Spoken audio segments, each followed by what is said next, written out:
नमस्कार फ्रेंड्स।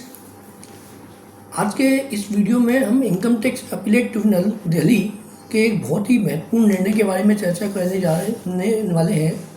इस केस में ट्रिब्यूनल ने बहुत स्पष्ट किया कि पेनल्टी नोटिस में अगर ये स्पष्ट नहीं किया है कि पेनल्टी किस आधार पर लगाई जा रही है तो ऐसी पेनल्टी कानून में टिक नहीं सकती। और ये निर्णय था DCIT versus eminence hotels and resorts private limited के मामले में दिया गया। दिल्ली ट्रिब्यूनल ने कहा कि यदि section 271(1)(c) of the income tax act 1961 के अंतर्गत अगर कोई पेनल्टी लगाई जा रही है तो वो नोटिस में स्पष्ट होना चाहिए कि पेनल्टी इनकम कंसीलमेंट के लिए है, मतलब इनकम को छिपाने के लिए है, या इनएक्यूरेट पर्टिकुलर्स फर्निशिंग, गलत विवरण देने के लिए है।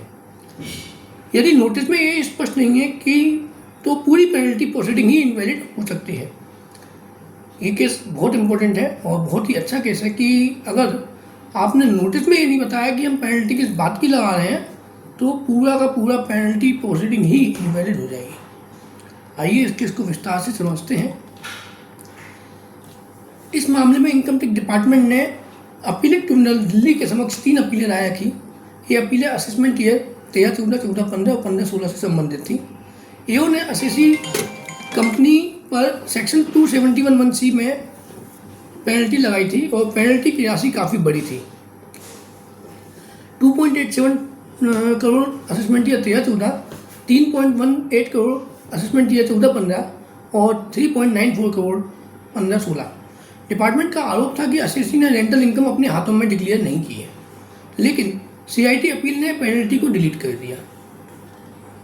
पूरे केस में जो मुख्य विवाद थे वो ये थे कि क्या सेक्शन 271(1)(c) के अंतर्गत लगाई गई पेनल्टी वैध मानी जाएगी यदि नोटिस में ये स्पष्ट नहीं किया कि पेनल्टी किस कारण से लगाई जा रही है। बड़ा अच्छा क्वेश्चन है। क्या नोटिस देते समय उन्होंने ये नहीं बताया कि पेनल्टी किस कारण से लगाई जा रही है और आपकी पेनल्टी इनिशिएट हो जाएगी, मतलब पेनल्टी लग जाएगी। सेक्शन 271(1)(c) में पेनल्टी 2 आधारों पर लग सकती है। पहला, इनकम की कंसीलमेंट हो, मतलब आय आपने छुपाई हो, 1। इनएक्यूरेट पर्टिकुलर्स फर्निश किए हो, मतलब गलत विवरण आपने दाखिल किए हो। कानून के अनुसार ईओ को नोटिस में स्पष्ट रूप से बताना अनिवार्य है कि पेनल्टी किस आधार पर प्रस्तावित है। इन दो में से कोई एक ही आधार होना चाहिए या दोनों हो सकते हैं, लेकिन वो आधार आपके नोटिस में स्पष्ट रूप से आने चाहिए, बताए जाने चाहिए असेसी को कि आपके इन आधारों पर हमने आपके ऊपर पेनल्टी इनिशिएट की हुई है। डिपार्टमेंट का ये तर्क है कि रेंटल इनकम डिक्लेयर नहीं की असेसी ने और इसलिए ये मामला पूरा का पूरा सेक्शन 271(1)(c) में आता है। डिपार्टमेंट के अनुसार इनकम डिक्लेयर न करना कंसीलमेंट भी है और इनएक्यूरेट पर्टिकुलर देना भी माना जा सकता है। इसलिए ईओ द्वारा लगाई गई पेनल्टी सही थी और CIT अपील का आदेश गलत है। असेसी ने कहा कि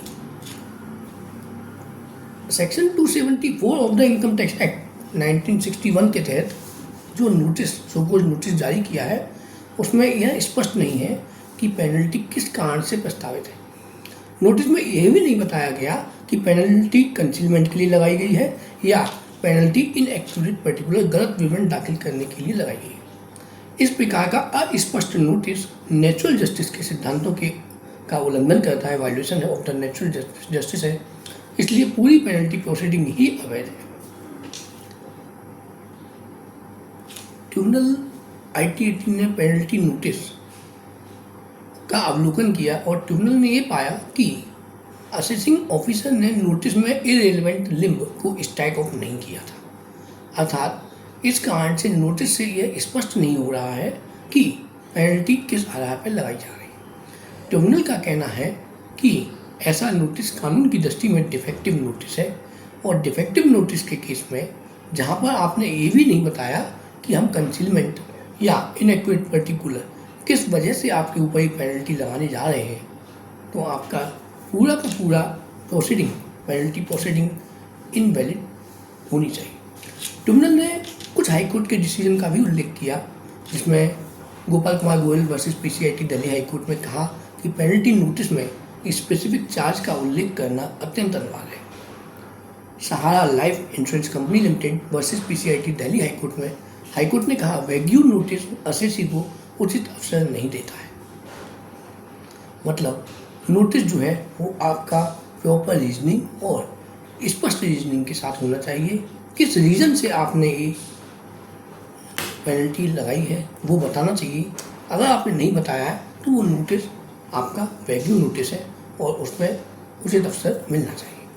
मोहम्मद फराह खान के Sheikh versus ACIT Bombay high court ने की फुल बेंच ने ये निर्णय दिया कि यदि नोटिस में चार्ज स्पष्ट नहीं है तो पेनल्टी कैसे लगेगी।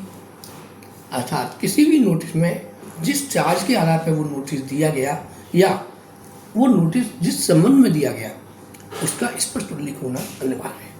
ट्रिब्यूनल ने अपने फाइंडिंग और अपने निर्णय में इन सभी तथ्यों को देखते हुए कहा कि पेनल्टी नोटिस डिफेक्टिव है और डिफेक्टिव नोटिस की सारी प्रोसीडिंग इनवैलिड होती है। Section 271(1)(c of the income tax act 1961 के अंतर्गत लगाई गई पेनल्टी तब तक नहीं टिक सकती जब तक कि दो रीजनिंग जो उन्होंने स्पष्ट सेक्शन 271(1)(c में बताई हुई हैं उनके आधार पर नोटिस में उसका उल्लेख करना अत्यंत अनिवार्य है। अतः रेवेन्यू की सभी अपील को खारिज किया जाता है। मेरा मानना है कि हम टैक्स प्रोफेशनल की हैसियत से ये महत्वपूर्ण चीज़ है कि सेक्शन 271(1)(c की पेनल्टी लगे तो सबसे पहले पेनल्टी नोटिस को ध्यान से चेक करें और ये पता करें कि नोटिस में ये स्पष्ट है कि पेनल्टी किस बाबत लगाई गई या नोटिस में स्पष्ट बताया गया है या नहीं कि पेनल्टी का चार्ज लगाने के लिए ईओ ने अपना कौन सा बेस रखा है या किस आधार पर लगाया है। तो ये पेनल्टी को चैलेंज करने के लिए एक महत्वपूर्ण लीगल ग्राउंड बन सकता है। आपको अगर हमारा ये चैनल वीडियो अच्छा लगा हो तो वीडियो को लाइक अवश्य करें, चैनल को सब्सक्राइब करें और सभी CA friend and tax professional के साथ शेयर करें। बहुत बहुत धन्यवाद।